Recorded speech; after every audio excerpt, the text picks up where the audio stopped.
नमस्कार, मैं हूं आपके साथ दीपक भदौरिया। रुक करते हैं खबरों की ओर। रायपुर से बड़ी खबर, जहां पर कैबिनेट विस्तार को लेकर एक बड़ी खबर सामने आ रही है। कल शाम होगा मंत्रियों का शपथ ग्रहण। जी हां, इंडोर स्टेडियम में शपथ ग्रहण की तैयारी शुरू हो गई है। ब्रजमोहन अग्रवाल, केदार कश्यप, ओपी चौधरी, किरण देव, अजय चंद्राकर, रेणुका सिंह ले सकते हैं शपथ। सामान्य से ब्रजमोहन अग्रवाल, राजेश मूणत, पुरंदर मिश्रा, किरण देव, ओबीसी से ओपी चौधरी, धर्मलाल कौशिक या अजय चंद्राकर, गजेंद्र यादव या ललित चंद्राकर, आदिवासियों में से राम विचार नेताम, केदार कश्यप, लता हुसैन या रेणुका सिंह। एससी से बात करें कि डूमन लाल, पुरसवाड़ा या अन्य को शामिल किया जा सकता है। इस वक्त की बड़ी खबर में आपको बता रहे हैं कि कल मंत्रिमंडल का शपथ ग्रहण इंडोर स्टेडियम में हो सकता है, जिसमें कई नामों पर विचार विमर्श किया जा रहा है।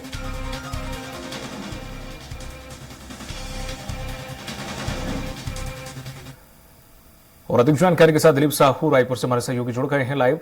दिलीप, जिस तरह से कहा जा रहा है कि कल जो भी मंत्रिमंडल है उसके सभी मंत्री शपथ ले सकते हैं, किन किन नामों पर विचार किया जा रहा है? 4 पॉइंट की लगातार बात आ रही थी कि जो केंद्रीय नेतृत्व है उसने 4 पॉइंट को मद्देनजर रखते हुए ये पूरी सजाई गई है मंत्रिमंडल।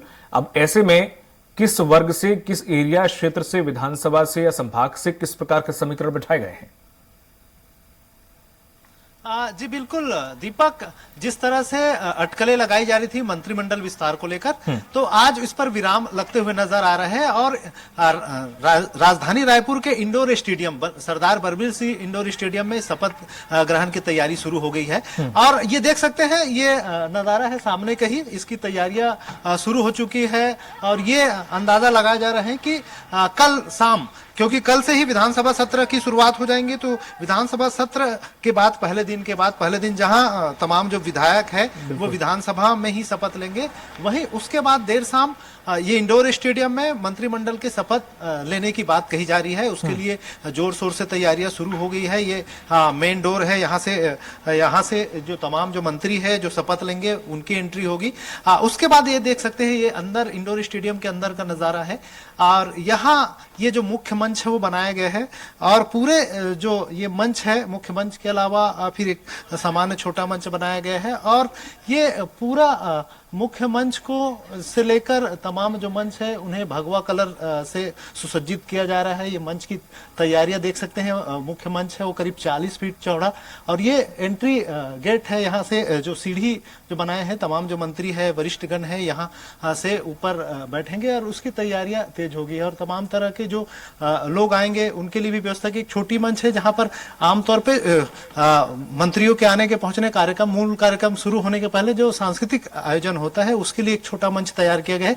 इसके साथ ही साथ ये पूरे वीआईपी चेयर्स आप देख रहे हैं, जो तमाम जो बड़े गेस्ट रहेंगे मंत्री स्तर के, उनके लिए ये वीआईपी गेस्ट है। उसके बाद फिर तमाम गेस्ट और फिर आम जनता के लिए जो बीजेपी के कार्यकर्ता या आम जनता जो आएंगे इस शपथ ग्रहण समारोह के जो साक्षी बनेंगे, उनके लिए पूरी व्यवस्थाएं की गई है। इस तरह से तमाम तरह की तैयारियां जोर शोर से चल रही है और संभावित है कि देर शाम इस पर शपथ ग्रहण समारोह यहाँ आयोजित हो। हालांकि इसको लेकर अधिकृत रूप से अभी सूचना नहीं आई है, लेकिन जिस तरह से तैयारियां की जा रही है और अपूर्व सूत्रों से जानकारी मिल रही है, उसमें साफ तौर पर कहा जा रहा है कि देर शाम यहाँ पर, कल देर शाम यहाँ शपथ ग्रहण समारोह होगा, जिसमें प्रदेश से 10 मंत्रिमंडल में शामिल होने वाले 10 लोग यहाँ शपथ लेंगे। क्योंकि यहाँ कुल सीएम मिलाकर 13 लोगों के ही मंत्री हो सकते हैं। तो सीएम और 2 डिप्टी सीएम विष्णुदेव साय के अलावा डिप्टी सीएम के रूप में अरुण साव और विजय शर्मा शपथ ले चुके हैं और उनका कार्य शुरू हो चुका है। तो वहीं 10 मंत्रियों की जो बात कही जा रही है, उसमें भी लगातार ये बातें कही जा रही है कि तमाम जो क्षेत्रीय संतुलन को बनाना है, इनको जातिगत समीकरण को साधना है, और सभी इसलिए ये इनको तैयार करने में देरी हो रही है। कल गए थे विष्णुदेव साय, वहां केंद्रीय नेताओं से मुलाकात करके लौटे हैं। मनसुख मांडविया के साथ मुलाकात हुई है, उनके जेपी नड्डा के साथ मुलाकात हुई है। और इस दौरान ये संभावित जो लिस्ट लेके के गए थे और उनका जो लिस्ट है उनको लेकर कहीं न कहीं चर्चा हुई है और अंतिम रूप लगभग दे दिया गया है। हालांकि कौन कौन मंत्रिमंडल में शामिल हो गए उन नामों का अभी तक खुलासा नहीं हुआ है, लेकिन ये कयास लगाया जा रहा है कि इसमें 6 नए चेहरों को जगह मिल सकती है, उसके अलावा 4 पुराने चेहरों में से ही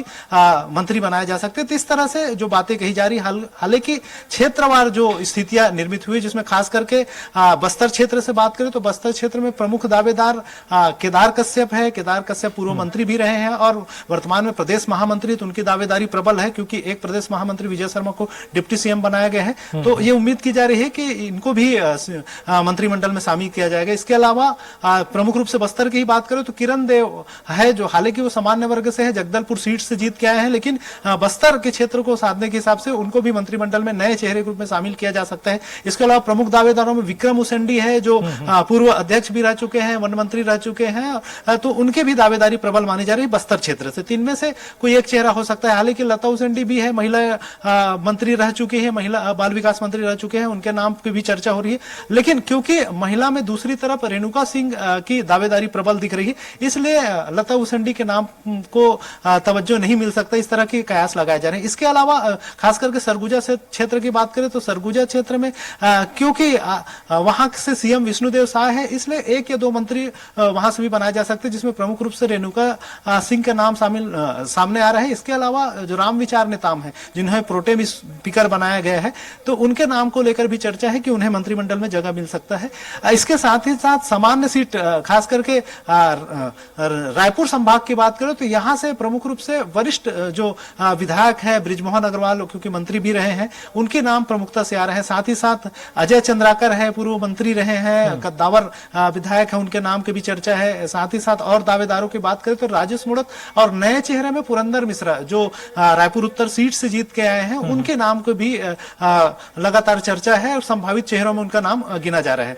इसी के साथ ही दुर्ग जिले से बात करें तो दुर्ग जिले में प्रमुख रूप से 2 एससी जो दावेदार है, क्योंकि एक विजय शर्मा को ऑलरेडी डिप्टी सीएम बनाया जा चुका है, इसलिए दुर्ग संभाग से 2 और मंत्री संभावित हो, 2 में से एक का नाम फाइनल हो सकता है, जिसमें खास करके अहिवारा सीट से जीत कर आने वाले जो कोरसेवाड़ा है उनका नाम सामने है। इसके अलावा जो दयाल दास बघेल, जो नवागढ़ सीट से जीत कर आए हैं, एसी समाज से ताल्लुक रखते, दोनों एसी समुदाय से, तो दोनों में से एक नाम पर मोहर लग सकती है, इस तरह की बातें कही जा रही थी। इस तरह से तमाम जो मंत्रिमंडल उनका स्वरूप हो सकता है। हालांकि दावेदार बहुत है, खास करके बिलासपुर संभाग की बात करें तो वहां से ओपी चौधरी का नाम प्रमुखता से आ रहा है, क्योंकि उन्हें सीएम के दावेदार के रेस में भी माना जा रहा था।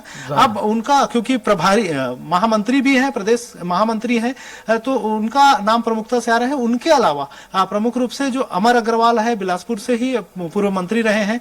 इसके अलावा धर्मलाल कौशिक पहले विधानसभा अध्यक्ष भी रह चुके हैं, नेता प्रतिपक्ष भी रहे हैं, बीजेपी के प्रदेश अध्यक्ष भी रह चुके हैं, तो उनके नाम को लेकर भी चर्चा है कि उन्हें भी मंत्रिमंडल में शामिल किया जा सकता है। तो इस तरह से तमाम जो संभाग है, क्षेत्रवार है, जातिगत समीकरण को ध्यान में रखते हुए संभावना जताई जा रही है। हालांकि अब देखना होगा, क्योंकि नाम बहुत सारे हैं, करीब 17-18 दावेदार है प्रमुख रूप से, अब उनमें से कितने नए चेहरों को तवज्जो मिलता है और कितने पुराने को जगह मिलता है, तो देखिए जो 3-3 कहा जा रहा है कि 3 ओबीसी, 3 आदिवासी, 3 सामान्य और एक जिस तरह से ये जो समीकरण इक्वेशन बिठाई जा रही है, कि वाकई इसी तरीके से रहेगा, ये सिर्फ एक कयास है कि 3-3 करके हर एक वर्ग से उठाए जा सकते हैं?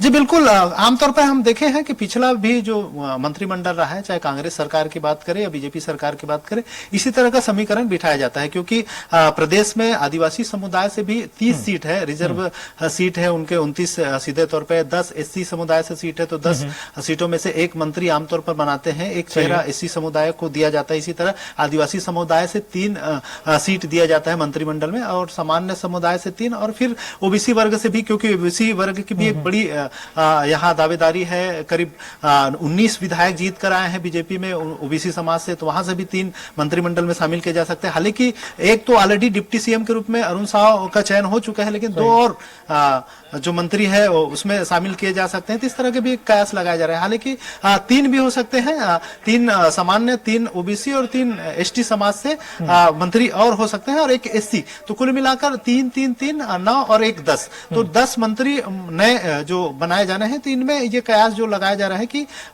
सभी समुदाय को क्षेत्रगत समीकरण को साधते हुए इन नामों को लेकर संभावित जो सूची है वो बनाई जा चुकी है, और हो सकता है कि आज देर शाम तक जारी हो जाए या फिर कल ही शपथ ग्रहण के दौरान ही पता चले। लेकिन ये तो देखने वाली बात होगी। फिलहाल शपथ को लेकर तैयारियां जोरों पर है। जी दिलीप, जो शपथ ग्रहण की अभी तक कोई भी ऑफिशियल जानकारी क्यों शेयर नहीं की गई या साझा नहीं की गई मीडिया से, इसके पीछे कोई वजह, अगर कल होना है तो? ये बीजेपी हो सकता है कि ओपन नहीं करना चाह रही हो बातों को, क्योंकि हम लोग देखा है कि जिस तरह से जो मंत्रियों का भी, जब मुख्यमंत्री का ऐलान हुआ तब भी ये स्थिति रहा कि डिप्टी सीएम को लेकर सीधे तौर पे ऐलान नहीं किया गया था। जिस दिन शपथ ग्रहण समारोह हुआ उसी दिन पता चला कि कौन कौन डिप्टी सीएम है, और डिप्टी सीएम हालांकि उनको जानकारी दे दी रही होंगी, लेकिन अधिकृत रूप से घोषणा नहीं किया गया था।